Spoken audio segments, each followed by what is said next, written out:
So yun, yung pangalawang buyer, tinawaran ng 3,000. Ang gusto ay 3,200. Hindi pa rin bumalik yung kanilang buyer. 3,000 tinatawaran? Magkano yung binibenta ko to?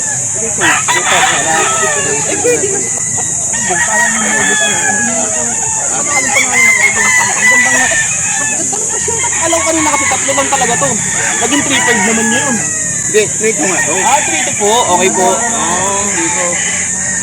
Boss, So, 3,000 solid. 3,500 tapos binigyan ng 3,200. Mahilig na si tatay. Nadala ko pala yung mga isnag. Ang gaganda pa dyan, pare. Talaga. Yan ang isnag ito.